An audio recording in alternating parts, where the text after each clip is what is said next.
Ito ay makina ng Ford LE2. Makina ito ng air compressor. Ang mismong problema niya ay ayaw umandar. May mga tumingin na rin ito, pero hindi nila nakuhang mapaandar. Ang sabi nila ay kaya hindi mapaandar dahil ito daw ay electronic.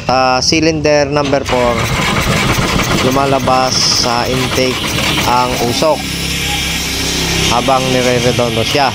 Ganitong sitwasyon at na-check naman natin na hindi tukod ang barbula. Ito ay sa loob. Kung hindi ito sa barbula, ito ay cylinder head gasket. Putol ang pagitan ng 3 at 4 sa cylinder head gasket. Pag putol ang pagitan ng cylinder head gasket, kumandar man ito ay palyado. Palyado siya kung aandar. So, tingnan natin. Babaklasin natin ngayon. Makikita nyo kung ano sitwasyon ng cylinder head gasket. Opo.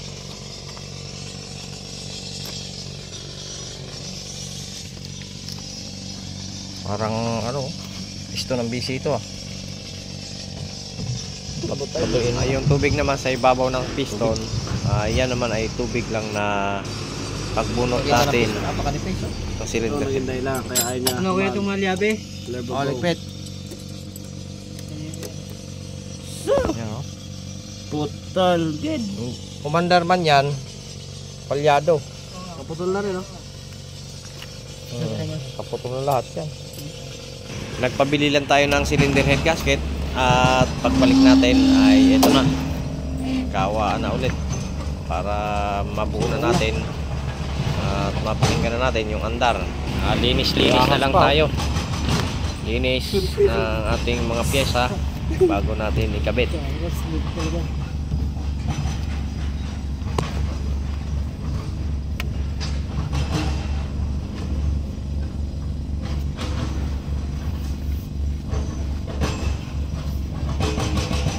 Saan yung gasket? Dala. Ito pala ang ating ipapalit na cylinder head gasket. Ang nabili nila ay steel. Ang dati kasing nakakabit dito ay asbestos. Steel na siya oh. Mas maganda ito. Hindi basta-basta mapuputol ang pagitan ng mga cylinder. Okay. Naka-prepare na yan.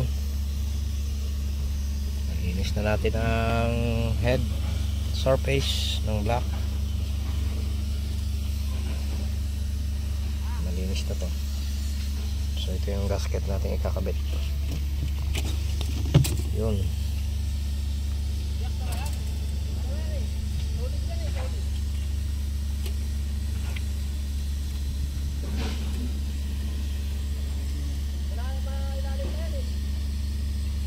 Baliktad guys.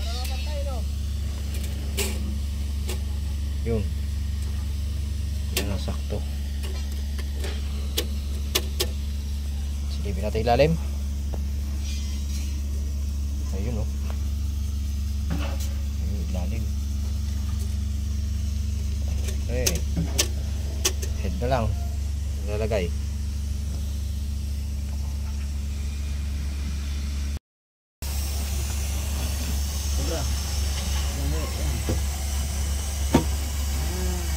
Right. Vamos lahat. Ang galing. Tabuisip mo.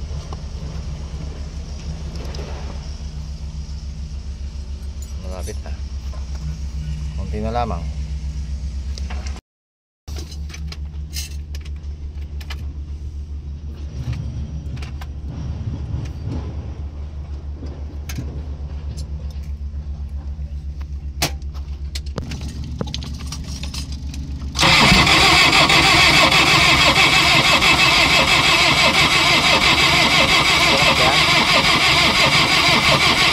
Bukas ba yan tayo? Ha? Bukas? Oh.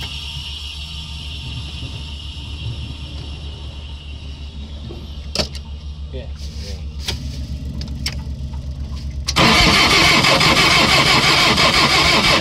Up. Lock. May pag-asa na nga po ba?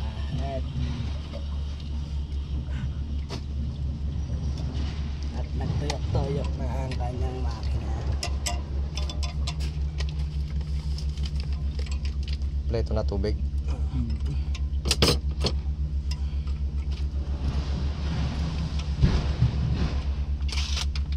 Sige. Starters.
Bali ito, okay na. Umaandar na siya. Hindi kamukha nung pinunta natin ito na hindi talaga siya makuha umandar. Kaya ito ang ating maiksing video. At maraming salamat sa inyong panonood at sa ating mga subscriber. Maraming salamat sa inyo.